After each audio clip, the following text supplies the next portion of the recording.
everyone, today we will talk about the chapter called Around the World from your Marigold book. So, this chapter is actually taken from a very famous book called Around the World in 80 Days, and this book is written by Jules Verne. So, let's start the chapter Around the World. Before that, you must think that when you travel to other places, how do you go there, and which journey has been so far the most interesting for you, as some of the question has been have been asked here. So just think about those. So this chapter or this book is about two persons journey, mainly Mr. Phileas Fogg, who lays a bet with some of his friends to go around the world in 80 days, and then how Mr. Phileas Fogg covers this journey with his companion Passepartout out. So let's start it with the new words. Possession, it means body of persons or animals walking together, or in simple sense when many people or animals walk together, that is called possession. Canyons, deep narrow opening usually with a stream, or in easy sense you can say a valley. Supporting, that means to keep from falling. Conductor, conductor means a person who is in charge of bus or train. So let's start the chapter. That evening they were on the train from San Francisco to New York, which was 3,786 miles away. In 7 days the train would take them from the Pacific to the Atlantic. The train steamed through California at full speed. It crossed steep mountain slopes, deep canyons, and hair raising curves, moving through a few tunnels and bridges. So, Mr. Phileas Fogg and Passepartout out, they were in the train from San Francisco to New York, and that was 3,786 miles away. The train would take 7 days to take them from Pacific to the Atlantic Ocean. Now the train steamed through that, it was going through California at full speed. It crossed, very slanted or steep mountains, deep valleys, and very dangerous curves through tunnels and bridges. Suddenly the train slowed down as a herd of buffaloes charged across the railway tracks.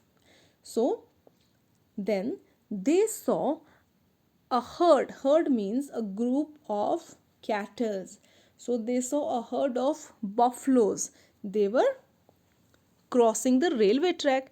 The train was forced to stop till the procession passed like a great brown river, and they had to stop till that procession, till that big herd of animal, it was crossing the railway track, which was just looking like a brown river. The herd took a full 3 hours, and it took 3 hours to cross the track. Night had fallen by the time the train could move, and it was already night when the train started to move again. The train headed for the steep mountains. This was the most difficult part of the journey with its winding roads. They passed the highest point of their journey, 7,524 feet above sea level. In a few hours, they would be out of Rocky Mountains. So now the train was heading, that had means to go. The train was going through these steep mountains, and this journey was very difficult because of the winding, that means twisted roads or twisted path, and they just passed the highest point of their journey, and that was 7,524 feet above sea level. And it, in a few hours they would be out of that rocky mountain. After the passengers had taken their breakfast, the train gave a shrill whistle and braked with a jerk and came to a halt. Now, the passengers, they had already taken their breakfast, and then the train gave a shrill means sharp whistle, and braked with a jerk means a very solid shake. So the train took a shake, and after that it was stopped there, and it came to a halt. Halt means stop. Passported out, a French passenger went to see what the matter was. There was nothing to be seen. The train had halted in the middle of nowhere. There was no station in sight. He heard the signalman say, "The train can't go on. The bridge near Medicine Bow won't support the weight." It was a suspension bridge, and some of its cables were broken. So now this French passenger passport out went to check that why the train had stopped there, and it saw that it had just stopped nowhere. That means there was no station, and he heard the signalman was saying that train can't move forward because the suspension bridge, that was a kind of bridge which was made of cables, it was now broken, and that it would not be able to take the weight of the train. The driver of the train said, "Perhaps there is a chance of getting across the bridge by letting the train proceed at maximum speed."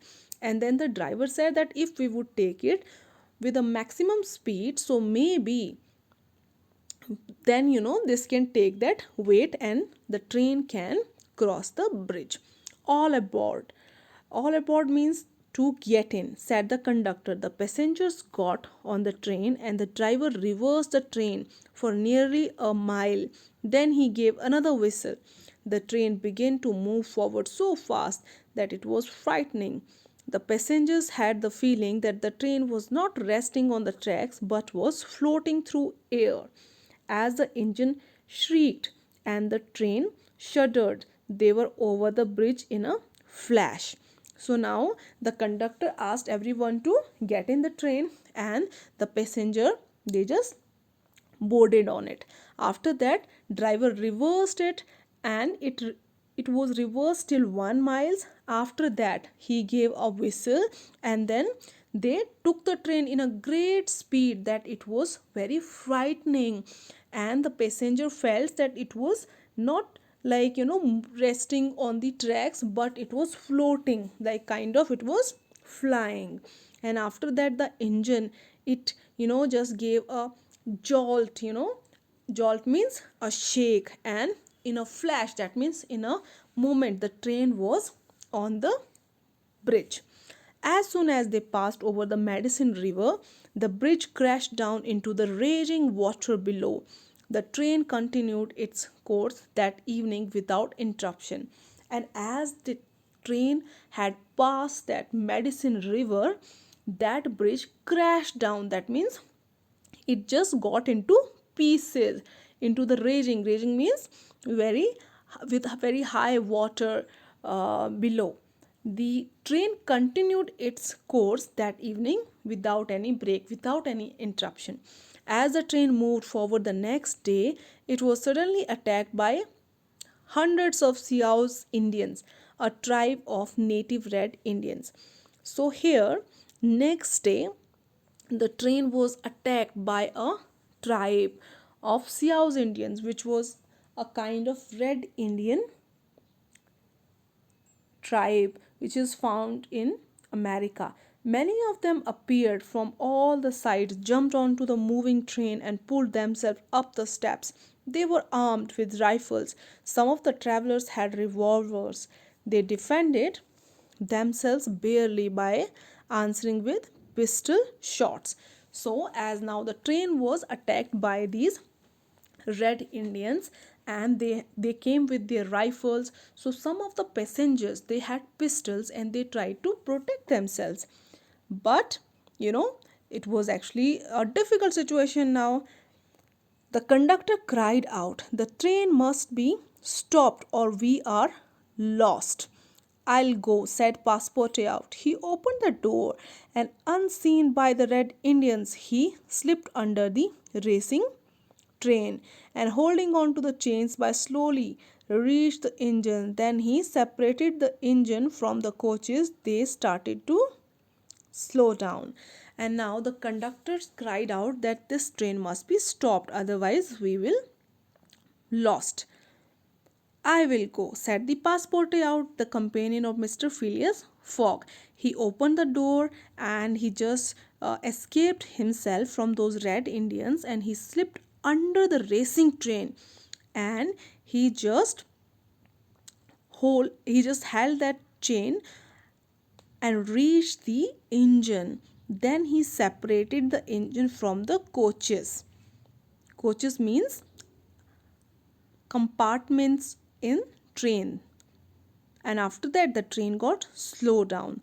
They had near a station where soldiers attracted by the sound of shots, and after that they were near a station, and some soldiers, they heard the sound of the shots.